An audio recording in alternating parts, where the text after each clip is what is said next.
Hi guys, we're still reading Stick Dog. We are now on chapter 9. There are only 10 chapters, so 2 chapters left. In chapter 8, Stick Dog was talking about his plan, and his plan was distraction. So he's talking about how the other dogs could distract the family so he could go and get the burgers. Okay, so they each came up with one way to distract, and I think that's what we have here in chapter 9. Spin, howl, bounce, and thump. Let's see if it works. They waited until the mom in the yellow apron took the hamburgers from the barbecue grill and set them on the picnic table. This was very important to Stick Dog. He did not want to snatch a bunch of hamburgers that were too hot to carry or eat.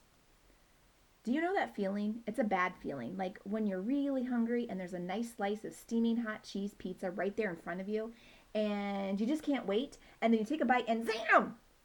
You burn the roof of your mouth so badly that it makes a little flap of loose skin hanging down, and you spend the rest of the day trying to tear that thing off with your tongue, only it takes forever. And it slowly drives you crazy until you do just about anything, including sticking a vacuum cleaner sucking tube thingy in your mouth just to get it out. Do you know that feeling? I've burned the roof of my mouth before because I couldn't wait to eat my pizza. I really don't like it when that happens. It's not a good feeling. Anyway, all 5 dogs waited behind the honeysuckle bush until the hamburgers were off the grill and the mom and dad were finished setting the table. They called the boy and girl, who immediately picked up their soccer ball and came running to the gazebo. It appeared they were just as hungry as the dogs. There they are waiting in the honeysuckle bush. There's the burgers. Here we go. And those hamburgers, those delicious hamburgers, were cooling off to the perfect temperature. And the family, that no good, selfish, rotten, stingy bunch of hamburger munching humans, was just getting ready to eat.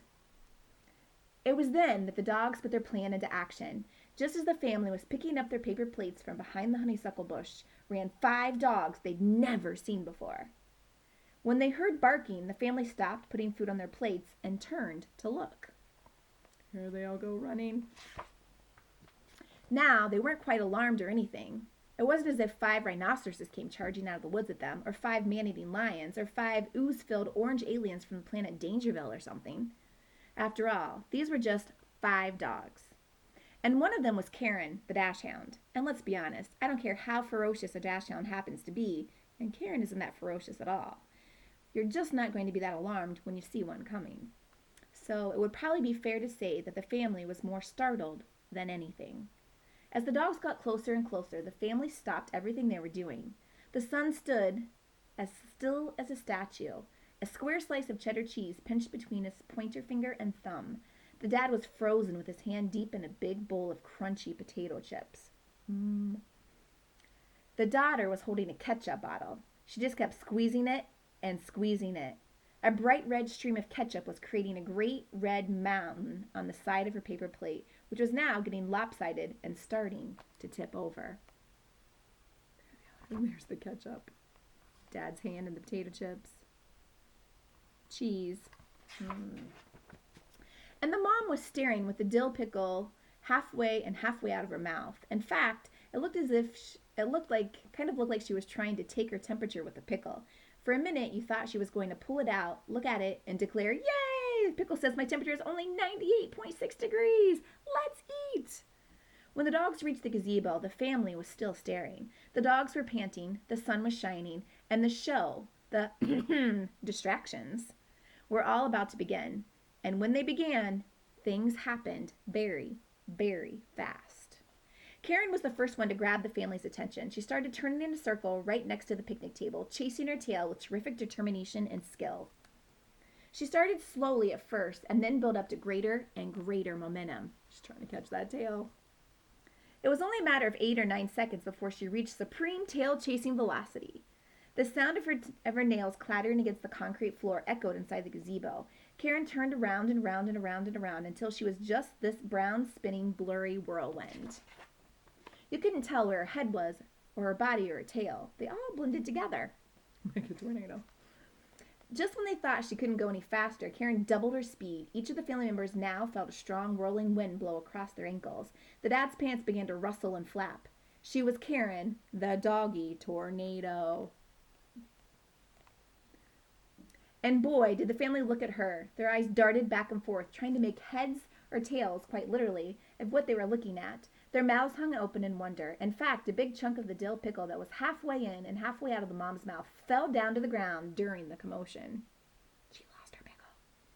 The rest was still dangling from her lips. Still, Stick Dog thought about running in and picking it up, but he knew his first priority was hamburgers, so he left the pickle alone. They all stared at Karen until a loud, roaring, piercing sound came from the other side of the picnic table. It was Mutt, and man, could he howl. Howl!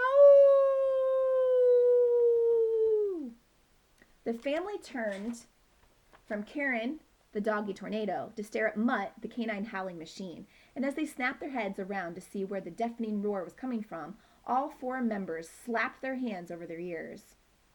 This was an instinctive response for any human to make to this mind-numbing sound. It was also an especially unfortunate response for the daughter. In the midst of all the chaos, you see, she had forgotten there was a ketchup bottle in her right hand, so she got a sharp jab to her face with the plastic bottle. And a great red ketchup splotch on her right cheek. Oh, man.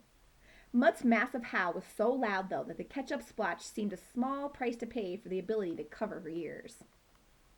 There was no time to recover from the surprise of spinning Karen and howling Mutt before a white and black bouncing blur drew the family's attention. It was, I'm sure as you know, Stripes. Imagine a white super ball like the kind you buy at a quarter from a bubblegum type machine at the grocery store or the laundromat with black spots. Then imagine firing that ball with you at all your might within the gazebo. Now you have an exact idea of what Stripes looked like. She was jumping and bouncing everywhere, off benches, off tables, off the other dogs, off each human's shoes, ankles, and knees. Stripes bounced one way, and her shoulder slammed into the picnic table. She bounced off the picnic table and banged into the gazebo wall. She bounced off the gazebo wall and smashed into the dad's knee.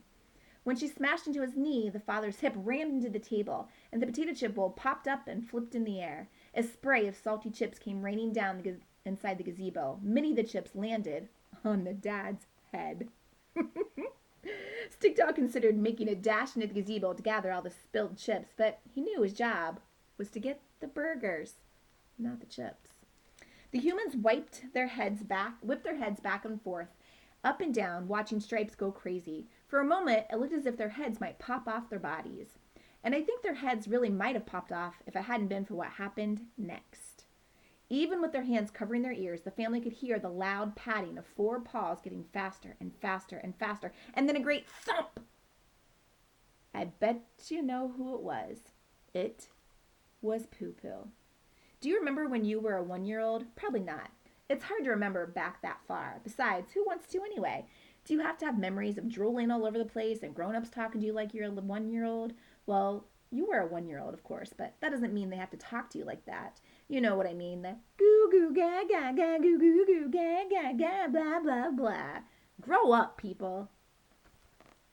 There goes Poo Poo. Anyway, when you were a 1-year-old and just learning to walk, you would stumble and trip all over the place. You would bang your head into walls and smash your face on the floor when you fell. Don't be ashamed. We all did it. We all fell as babies.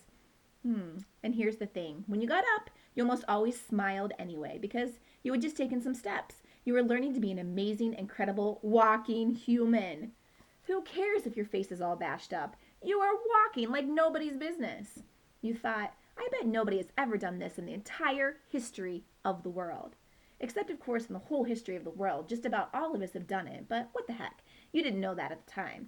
So you were just pleased as all get out. You were an awesome walking machine. Woohoo!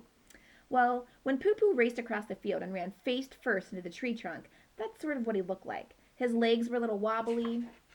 His head was a little hurt, but he was proud, so proud of causing such a great distraction. That was his job. The family had stopped watching anything else. They just stared at Poo Poo running into that tree again and again and again. And Stick Dog knew that it was his turn. He had to do his job. He had to grab those hamburgers. Oh man, and chapter 10 is called Praise and Attention. Guys, have they got the hamburgers yet? No. All the other dogs have done their jobs. They've caused that crazy distraction. Poo Poo banging his head, Stripes bouncing all over the place. They were doing all their distraction. Howls. They were doing everything. Karen chasing her tail to get the family's attention. Now Stick Dog has to do his part, and he has to get those hamburgers. Do you think he'll do it? I don't know. We'll find out in chapter 10, the very last chapter. Thanks for listening.